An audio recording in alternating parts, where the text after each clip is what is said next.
Om Swastiastu. Baik, kami dari kelompok 4 akan mempresentasikan pengantar bisnis dengan materi manajemen dan eksekutif. Sebelum itu, izinkan kami untuk memperkenalkan diri terlebih dahulu. Baik, perkenalkan nama saya Gusti Agung Ayu Monika Tersadewi dengan 4 NIM terakhir 1226. Selanjutnya ada rekan saya atas nama Niputu Ayu Mas Surya Utami dengan 4 NIM terakhir 1231. Selanjutnya ada Nikomang Miradia Lestari dengan 4 NIM terakhir 1234. Selanjutnya ada Arya Rianjaya dengan 4 NIM terakhir 1235. Dan yang terakhir ada IGD Teguh Bramasta Wiradharma dengan 4 NIM terakhir 1239. Adapun pembahasan pada video kali ini, yang pertama, apa dan bagaimana manajemen, yang kedua, latar belakang manajemen modern, yang ketiga, fungsi-fungsi manajemen, yang keempat, pengertian eksekutif, yang kelima, usaha untuk mencapai posisi puncak manajemen, dan yang terakhir, tingkatan manajemen. Kesempatannya, jadi saya akan menjelaskan terkait apa dan bagaimana manajemen. Dalam dunia bisnis, penggunaan manajemen masih relatif baru. Literatur ekonomi pada abad 18 dan 19 masih sedikit mengenalnya.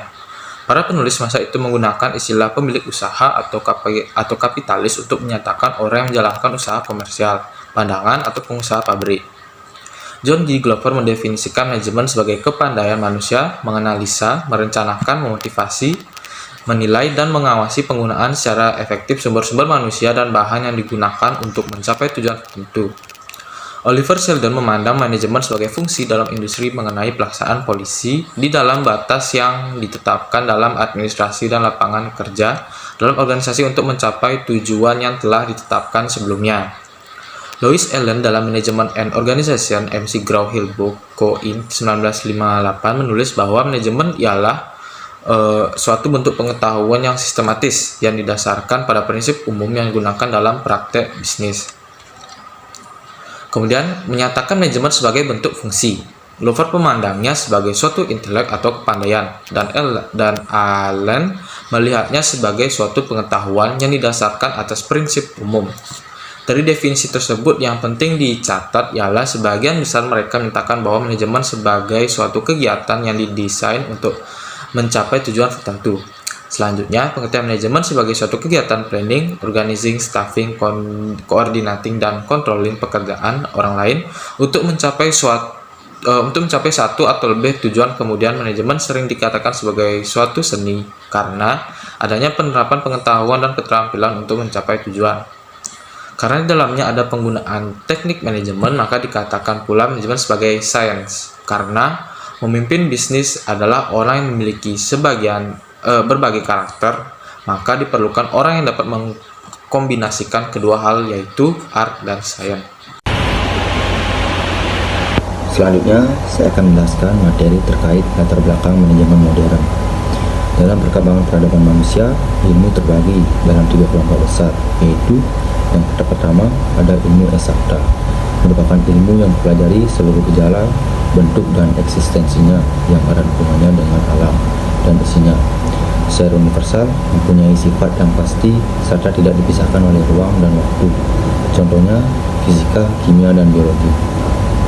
Hal yang kedua ada ilmu sosial atau non-eksakta, merupakan ilmu yang mempelajari seluruh gejala manusia dan eksistensinya dalam hubungannya setiap aspek kehidupan yang terjadi dalam kehidupan masyarakat. Contohnya seperti ekonomi, psikologi, hukum, dan lain-lain. Yang ketiga ada ilmu humaniora, merupakan kumpulan pengetahuan yang erat hubungannya dengan seni. Contohnya seni tari, lukis, sastra, dan lain-lain. Ilmu manajemen merupakan salah satu ilmu sosial yang mulai berkembang pada tahun 1800 dengan aliran atau teori klasik yang pertama kali muncul. Perkembangan teori klasik dengan banyak tokoh dan pandangan masih memunculkan ketidakpuasan bagi tokoh-tokoh yang lain, sehingga muncul aliran baru, yaitu neoklasik. Dan seiring perkembangan juga perubahan kebutuhan yang serba cepat, praktis, dan efisien, muncullah kembali atau teori baru, yaitu manajemen modern. Munculnya teori manajemen modern lebih ke aliran kuantitatif, yang merupakan gabungan dari operation research dan manajemen science. Aliran ini merupakan berkumpulnya para sarjana matematika, fisika, dan sarjana eksakta lainnya dalam memecahkan masalah-masalah yang lebih kompleks. Terdapat dua aliran dalam manajemen modern. Aliran pertama yaitu perilaku organisasi. Perkembangan aliran perilaku organisasi ditandai dengan pandangan dan pendapat baru tentang perilaku manusia dan sistem sosial. Dalam aliran perilaku organisasi ini terdapat prinsip dasar, yaitu yang pertama, manajemen tidak dapat dipandang sebagai proses teknik secara ketat. Yang kedua, manajemen harus sistematis. Pendekatannya harus dengan pertimbangan konservatif. Lalu yang ketiga, organisasi sebagai satu keseluruhan dan pendekatan manajer individual untuk pengawasan harus sesuai dengan situasi. Lalu yang keempat, pendekatan motivasional yang menghasilkan komitmen pekerja terhadap tujuan organisasi yang sangat dibutuhkan. Lalu aliran yang kedua yaitu aliran kuantitatif. Aliran ini ditandai dengan berkembangnya tim operasional riset yang penting dalam pengambilan keputusan untuk pemecahan masalah-masalah industri. Prosedur operasional riset tersebut kemudian diinformalisasikan dan disebut sebagai aliran manajemen ilmiah. Teknik-teknik manajemen ilmiah digunakan dalam banyak kejadian seperti penganggaran modal, manajemen aliran kas, production scheduling, pengembangan strategi, produk, rancangan program, pengembangan sumber daya manusia, penjagaan tingkat persediaan yang optimal, dan lain sebagainya. Baik, pada kesempatan kali ini saya akan membahas tentang fungsi-fungsi manajemen. Nah, banyak sekali yang berpendapat yang mengatakan tentang fungsi manajemen. Pada video kali ini, kami akan membahas beberapa fungsi manajemen. Yang pertama ada planning. Nah, fungsi manajemen planning ini sangat penting bagi perusahaan. Kenapa? Karena planning ini berhubungan langsung dengan persiapan masa depan kegiatan bisnis. Jadi, planning ini merencanakan apa yang akan dikerjakan, siapa yang akan mengerjakan, di mana dan cara, serta bagaimana cara mengerjakannya. Baik, fungsi yang kedua ada organizing dan staffing. Jadi, organizing ini mencakup persiapan untuk melaksanakan planning menjadi kegiatan nyata. Nah, tugas dari organizing ini adalah merancang suatu tim organisasi serta untuk mengkomunikasikan dengan tim organisasi tersebut. Yang selanjutnya ada staffing. Jadi, staffing ini memilih atau mengembangkan personil terutama yang membantu di tingkat eksekutif formal. Baik, fungsi yang ketiga ada coordinating. Jadi, coordinating itu sangat penting bagi perusahaan. Mengapa? Karena dengan adanya koordinasi, maka perusahaan itu akan mudah untuk mencapai sebuah tujuannya. Jadi, semakin besar organisasi perusahaannya, maka koordinasi perusahaan itu juga harus semakin besar. Nah, dalam setiap organisasi tentu harus ada koordinasinya. Baik, selanjutnya fungsi yang keempat ada controlling. Jadi controlling adalah mengkontrol pekerjaan agar mengikuti arah yang ditetapkan. Jadi controlling itu bukan berarti untuk mencari-cari kesalahan, melainkan kontrol itu bertujuan untuk mengontrol, mengembalikan sesuatu yang ada dalam perusahaan jika terjadi penyimpangan permasalahan. Baik, pada fungsi pengawasan, controlling ini berarti mengontrol kemajuan perusahaan dengan berpedoman agar tujuan tercapai serta memperbaiki bila terjadi penyimpangan. Nah, siklus pengawasan itu ada 4 langkah. Yang pertama, berdasarkan tujuan strategis. Jadi, top manager menerapkan standar prosedur ini merupakan dasar pengukuran. Yang kedua, yaitu manajer pada setiap tingkatan mengukur kinerja masing-masing. Yang ketiga, kinerja yang dicapai dibandingkan dengan standar. Dan yang terakhir, koreksi bila terjadi ada penyimpangan. Nah, pada strategi siklus pengawasan dapat dilihat pada gambar seperti berikut. Pengertian eksekutif. Eksekutif diartikan sebagai seseorang yang bertanggung jawab dengan hasil pekerjaan yang orang lain dapatkan di bawah pengawasan. Dalam membuat keputusan, pastinya harus adanya kemampuan dalam beberapa keterampilan di antara lain. Yang pertama yaitu technical skill. Keterampilan yang diharuskan untuk dimiliki seorang pekerja khusus. Contohnya seorang sekretaris harus terampil dalam komputer dan mengetik. Yang kedua yaitu human relation skill. Keterampilan seorang manajer untuk bekerja bekerja secara efektif dengan orang lain atau dengan kelompok karyawan. Yang ketiga yaitu conceptual skill, kemampuan eksekutif dalam melihat perusahaan secara keseluruhan. Yang keempat yaitu decision making skill, keterampilan untuk mendefinisikan masalah dan membuat alternatif tindakan untuk mengatasi masalah yang sedang terjadi. Dan yang terakhir yaitu time management skill, memanfaatkan waktu sebaik mungkin secara efektif. Manajemen harus mengatur waktu agar tidak terjadi menolak tamu dengan alasan tidak ada waktu. Usaha untuk mencapai manajemen puncak. Pandai bekerja sama dengan orang lain. Memperbanyak teman dengan orang lain dengan murah hati, banyak senyuman, patuh dan disiplin menghadapi atasan. Yang kedua yaitu bekerja keras. Kerja keras merupakan modal dasar dalam mencapai kesuksesan. Memiliki prinsip dalam diri untuk selalu giat, rajin, dan disiplin dalam melakukan segala sesuatunya. Yang ketiga yaitu berpendidikan. Pendidikan merupakan hal yang penting. Orang yang terdidik memiliki ilmu dan keterampilan yang dapat dikembangkan.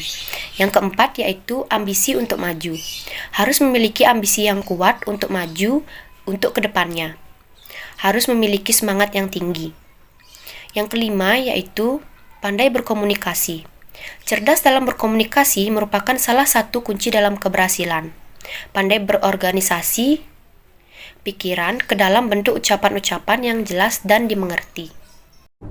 Baik, di sini saya akan menjelaskan materi mengenai tingkatan manajemen.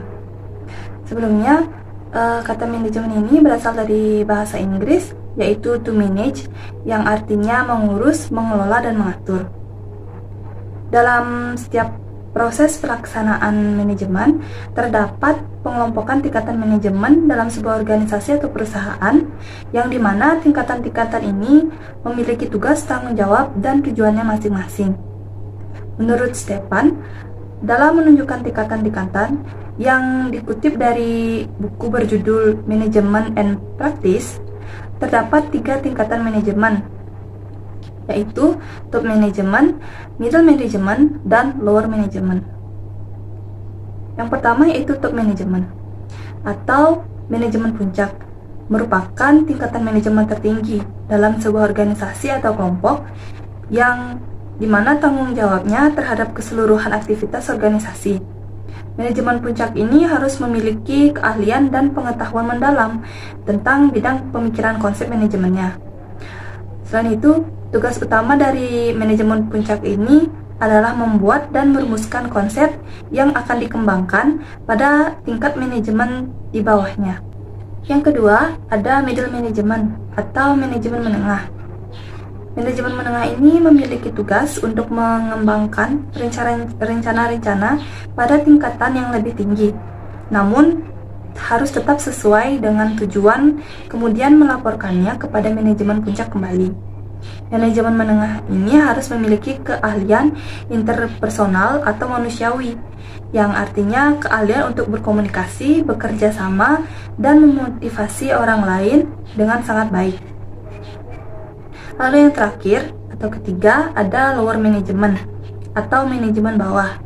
Manajemen bawah ini memiliki tugas untuk memimpin dan mengawasi tenaga-tenaga operasional secara lebih dekat atau bahkan secara langsung.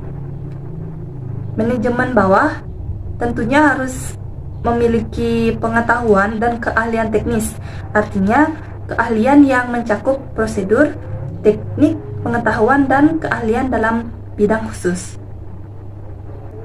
Manfaat dari pembagian tingkatan manajemen ini adalah untuk mengoptimalkan hasil kerja dan tercapainya tujuan yang sudah ditargetkan, karena setiap tingkatan manajemen itu memiliki tugas yang fokusnya sudah di bidang tersebut dan dapat menempatkan pelaksana yang sesuai dengan keahlian yang dibutuhkan pada setiap tingkatan manajemen. Sekian dari penjelasan materi saya. Terima kasih. Dari pembahasan di atas dapat ditarik kesimpulan bahwa manajemen merupakan sebuah proses yang terdiri dari perencanaan, perorganisasian, penggerakan, dan pengawasan untuk mencapai tujuan yang telah ditetapkan sebelumnya.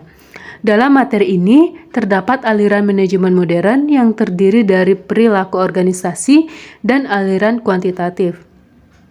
Pada umumnya, manajemen memiliki fungsi sebagai planning, persiapan dalam kegiatan bisnis, organizing, dan staffing sebagai mencangkup persiapan untuk melaksanakan planning menjadi nyata, coordinating untuk koordinasi dalam bisnis, dan yang terakhir ada controlling, mengontrol pekerjaan agar sesuai dengan arah.